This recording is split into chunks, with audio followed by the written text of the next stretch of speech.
about her. So, Reverend Kathleen is a unity minister and a spiritual life coach whose mission is to help others discover freedom and create joy while doing so. She became a licensed unity teacher in 2016, was a spiritual leader at Unity of Central Mass from 2018 to 2021. And she's graduated with a Master's of Divinity degree from Unity Worldwide Spiritual Institute in June of 2022. She is passionate about sharing unity teachings and has been blessed with many opportunities to guest speak at a variety of unity churches in both the United States and Canada. Her ministry work includes coaching people in recovery from addictions, and she thrives on helping people focus on developing spiritual practice. All are welcome and included, no exceptions. So if you need a good spiritual coach, she kicks it. She's awesome. We love her. And welcome, Reverend Kathleen. Oh, thank you so much. What a lovely introduction that was. I greatly appreciate it. Thank you all for being here today. I always look forward to coming back to your community. It's just a blessing. I don't know if you know how special you are. So if you don't, let me tell you right now, I am telling you, you are special. So thank you. First of all, I have to talk about the song choices.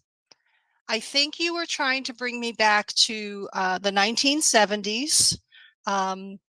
Good Morning Starshine was actually the song that my classmates picked for me to represent who and what I was in 1974 when I graduated grammar school, 8th grade I graduated. And so that song came on and I was blown away. I was like, oh my gosh, I can't believe it. I hadn't heard that song in forever. And Day by Day, that was one of the first songs I learned to sing when I was singing at the 10 a.m. folk mass at the Catholic Church every Sunday from the time I was 10 until I was about 15 or 16 years old. That was a very common song that we sang during the folk mass, you know. So memories just come flooding back, right? I love it. What You don't need to answer this out loud, but what would you think if I said to you, you don't need to pray for peace, it's already here?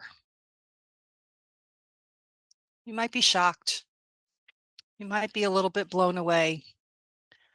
But your theme is peace this year, which is never a coincidence, right? But Reverend Jim Rosemurgy had a class. He gave a class in January of 2023.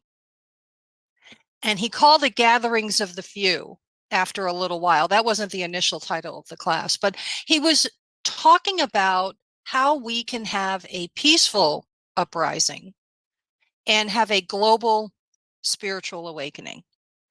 And what happened from that class was somebody said to him, Jim, you really need to put this into a book, because it was a very powerful class. There were probably, I'm going to say 50 to 60 people there each week. It was a 4 or 5 week class. And I always try to attend anything he does because he is my spiritual mentor. I worked for him, and it was an incredible experience. So anyway, he wrote this book. It looks like this. I don't know. I know it's hard to see on Zoom, but it's called Gatherings of the Few. And then it says A Guide to Global Spiritual Awakening. So if you're interested after you hear my talk this week or when I come back in May, this is what it looks like.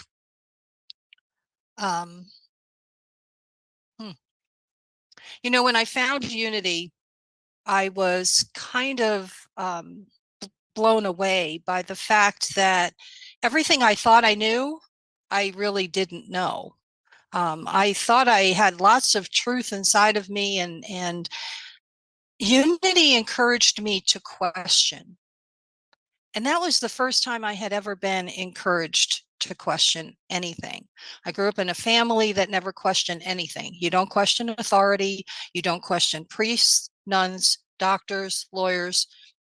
police officers. You just don't question. They're right, you're wrong, do what they tell you to do, period.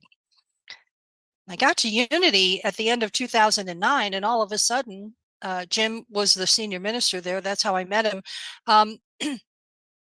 I got there and I was hearing him say ridiculous things, right? Ridiculous things like, it's okay to question. If you're questioning, that's all right. And what is this man talking about, right? We don't have to take the Bible stories literally. What? What do you mean we don't have to take the Bible stories literally?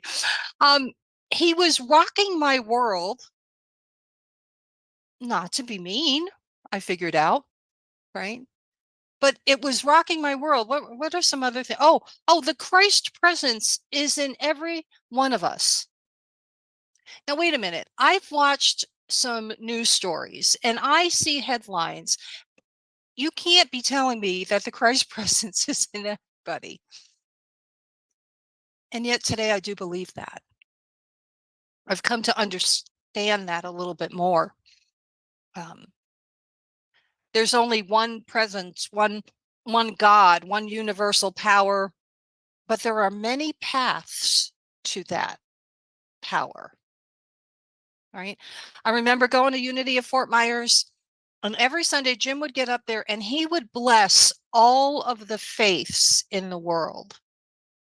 The Hindus and the Buddhists and the anybody, shamans, everybody, Catholics, Protestants. He didn't leave anybody out. He would bless them all. And it opened up my eyes in a very exciting way, but it took a while. At first, I was really rattled. And his whole approach was, we need to question. We need to continue to question. Even when we think we have come to a new realization, it doesn't mean that we're at the end. I think that's what's going to keep me young, right? Is continuing to question. And gee, I wonder if, and what's going on here? So when I say to you, peace is here, maybe it's possible. Maybe it's not showing up the way we think it should. But I wonder if peace is here means that I have all of the peace I could possibly want inside of me, and that it's something I need to share with the world. And if a few of us get together and we do this together, maybe that's how a global spiritual awakening can happen. That's kind of the premise of the book. Jim said it's an invitation to those concerned about the future of humanity and the future of our planet. Anybody here not concerned? Right? We're seeing things outside of ourselves that can really be of great concern. Right? So here's an invitation to become one of the few. When I finish this talk today, that's what I'm going to say to you. Would you like to be one of the few? It's something to consider. You don't have to answer that question today. Nobody's going to grade you on it. Nobody's taking notes. Okay? So it's purely up to you.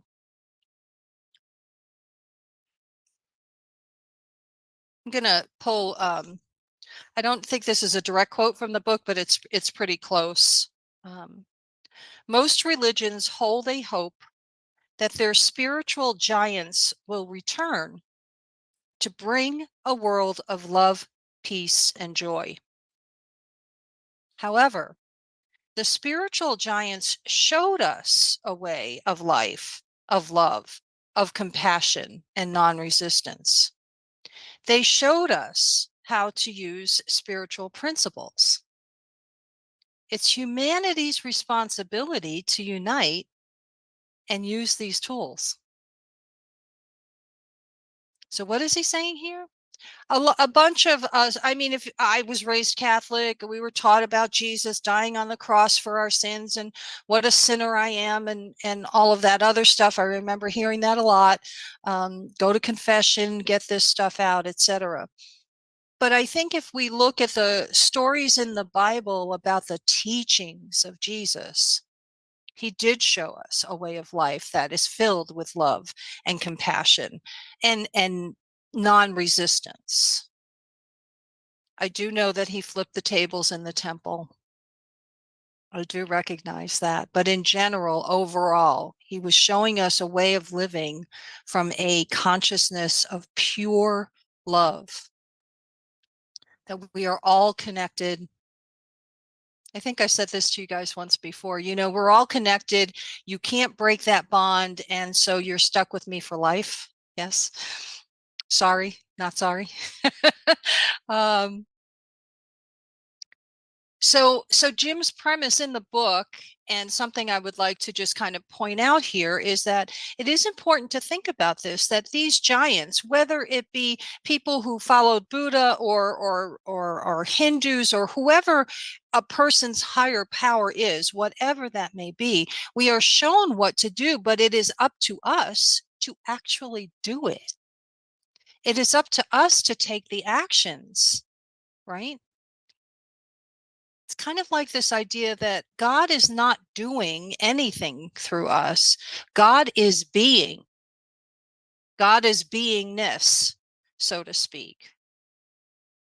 It's up to us to take the action in this human experiment we're in, so to speak.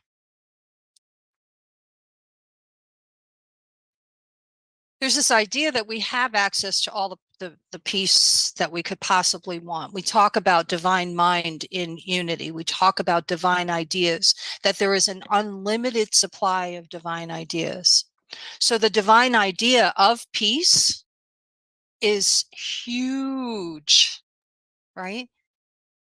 It's an infinite resource within me that I can tap into at any time. So the only reason that I might not be seeing or experiencing peace in this moment might be because I'm not drawing it forth myself. It's possible. I'm just asking you to consider it. You don't have to take me at my word. Just think about it, right? When I come back in May, I'm going to talk about peace being released from us and what to do with it. And if you get the book between now and then, you'll know what I'm talking about. It's very interesting what he says.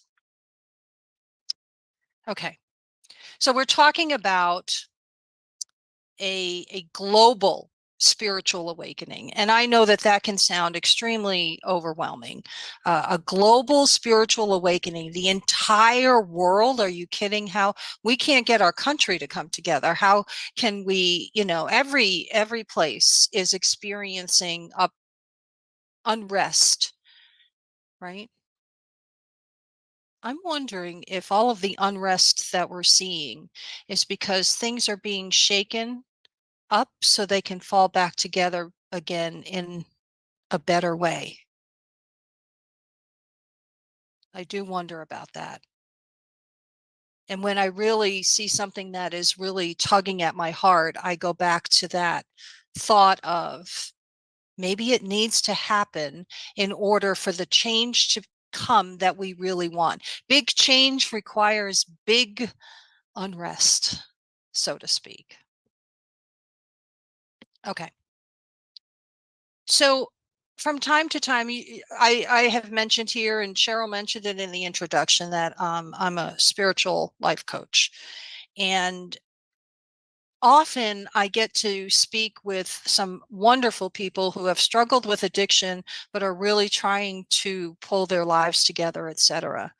And they often will tell me about times in their lives when they have had a spiritual experience. To me, and this is just my opinion, I believe there is a difference between a spiritual experience and a spiritual awakening. In recovery, the 12th step talks about having had a spiritual awakening as the result of these steps, right? So people work steps 1 through 11. When they get to 12, now they've had this spiritual awakening. So it's an overall effect, an overall change in personality, in behavior, in how things are handled, the whole 9 yards. But you can also have these individual spiritual experiences. Have you ever had that happen for you? I had it a couple of times. I had a situation where my mother was very sick, and she was in the process of leaving the planet, leaving this earth to move on to her next journey. And I was visiting with a group of women, and one of them reached out to me and kind of became my, I don't know, my friend, a support, to just somebody to talk to while my mom was going through this illness for 9 months. And after my mother died, the day that my mother died, my friend and I got together.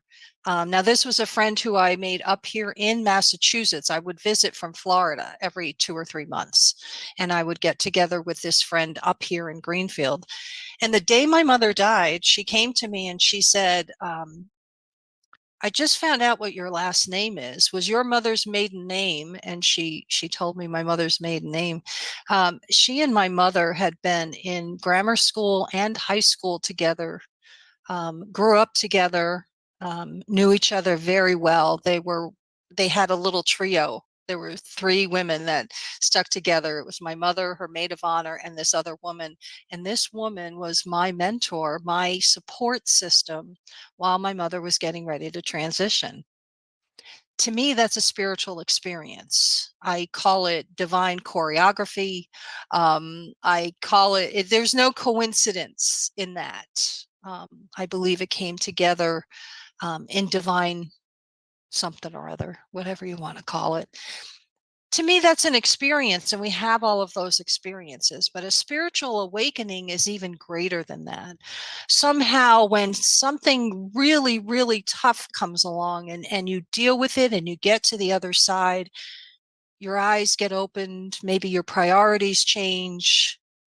That's what a spiritual awakening can be. Imagine if we had enough people to make it a global thing, a global event. What would this world look like? Pretty wild, huh? Just to think about it.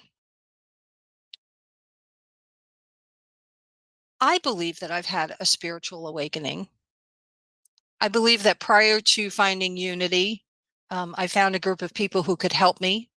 And I had that spiritual awakening. And then I found unity, and I think I had even a bigger spiritual awakening. It's different for everybody, but it can happen. And the way I got there was following what people before me did. You know, your unity community is filled with people who all have the Christ presence within, who all have different approaches to how they live their life, right? And you can take bits and pieces. Have you ever heard the phrase, take what you like and leave the rest? I love that phrase. I really do.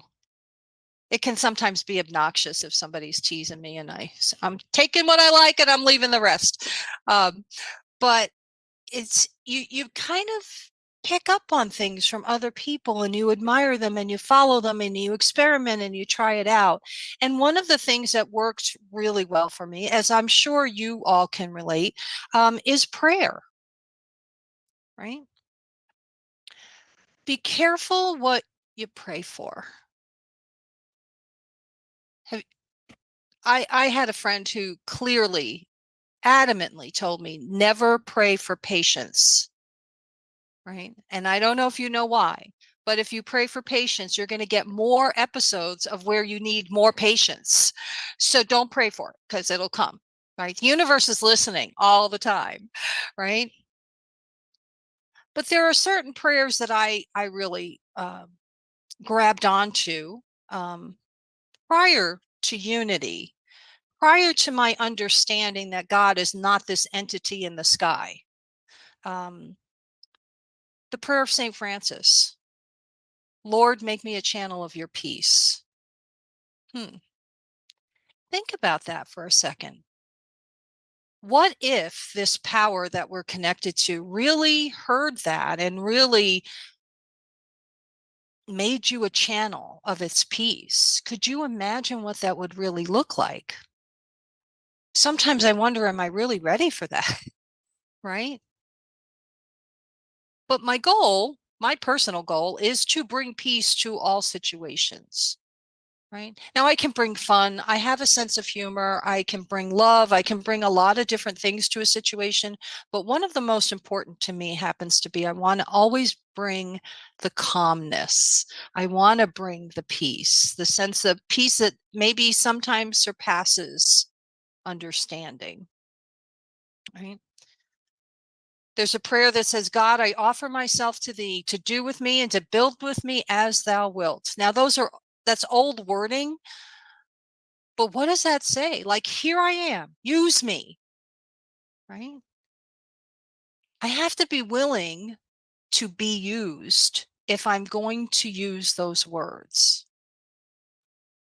And when I'm willing to be used by this power that I believe is within us, that divine energy, divine mind inside of me, then amazing things happen during the biggest challenges of my life. Okay. So in January 2023, Jim gives this class, and he says the idea is to reveal the way to an individual spiritual awakening, where you can use spiritual principles enabling you to be changed in the twinkling of an eye. Now that's from 1 Corinthians chapter 15, verses 52 and 53. Behold, I tell you a mystery. We shall all be changed in a moment, in the twinkling of an eye. Right? Personally, with the spiritual awakening that I experienced, it was like the twinkling of an eye. If you saw me before it happened and then you saw me today, you would not recognize the two people at all. I know that. I know that. I know this is going to be very, very, very difficult for you to believe. But if you saw me walking down the street prior to my spiritual awakening, you probably would have crossed the street to avoid contacting me. And I have to giggle a little bit about that because my mom used to do that sometimes. She used to cross the street when she saw somebody coming who she thought she was supposed to know, but she couldn't remember their name. So she would quick drag me across the street as a little girl so she wouldn't have to introduce me. So that's why it kind of gives me a little giggle. I loved her. Oh my. All right. So we shall all be changed in a moment. The thing is that we don't ever know when this light bulb is going to go off. But when it does, it changes everything. And there can be little light bulbs too. They don't all have to be grandiose. But what we're looking for here, based on his book, is a spiritual awakening, individually speaking, so that we can then gather just a few of us at a time and start this peaceful uprising. Does that sound interesting to you? It got me. And then Jim wrote the book. And so I bought it and I read it and I was right in tune with what he's doing. You know, we don't have to do everything word by word from a book that we read, any book that we read, but we can take these ideas and we can make them our own and we can put them into practice and we can start having gatherings to bring about this global spiritual awakening. The idea I want to leave you with today is peace is already here. Peace is already here. We're going to talk more about that on May 12th. But in the meantime, the question then becomes, will you commit to participating in this global spiritual uprising by being one of the few? You are all cordially invited to be one of the few. I can't wait to talk about this more. And so it is. Amen. And now we're going to meditate on this just a little bit. Okay. So if you will just get comfortable wherever you are. And if you have anything on your lap, any notes or anything, just put them aside and begin by taking a few slow, deep breaths. Inhale and exhale. Just focus on your breathing. Feel your body's relaxing with each breath. Your muscles release just a little bit more.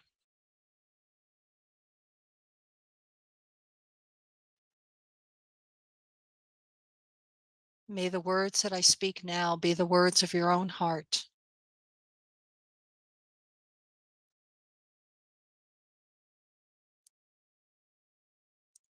The answer to any question is always spiritual.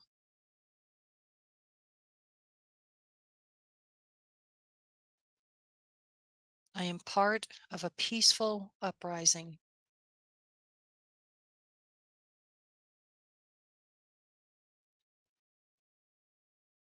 It only takes a few of us, and I am one of the few.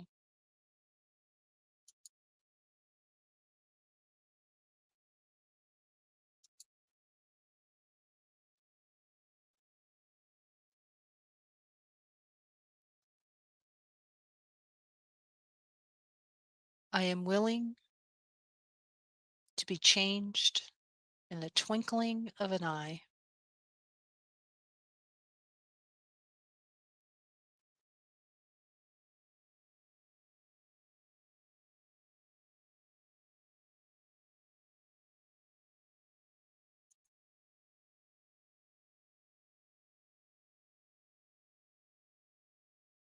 I believe I am filled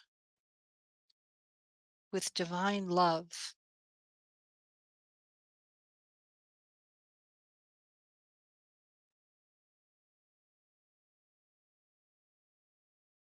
I'm filled with that peace that surpasses understanding.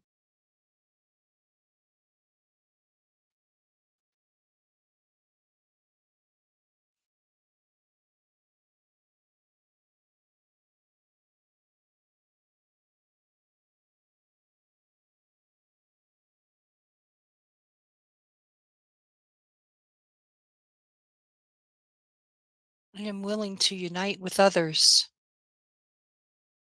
to use spiritual principles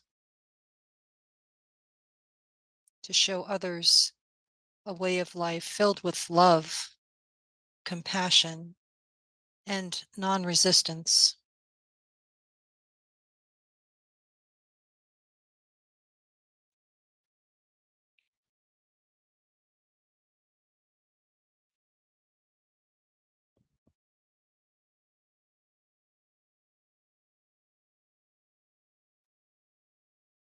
The answer is always spiritual.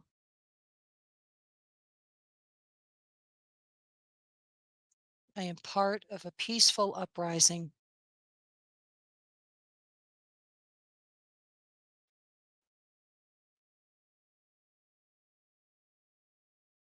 I hold the vision that it only takes a few of us, and I am one of the few.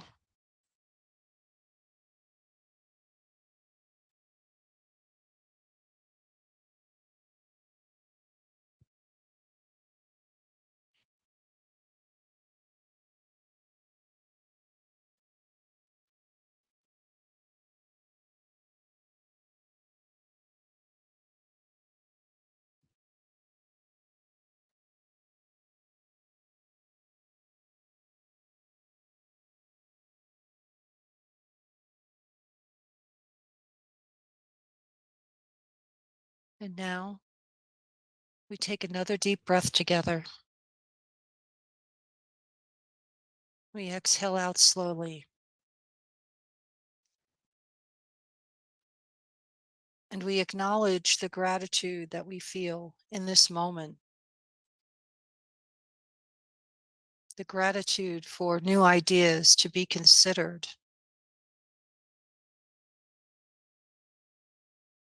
The gratitude for the ability to ponder new concepts.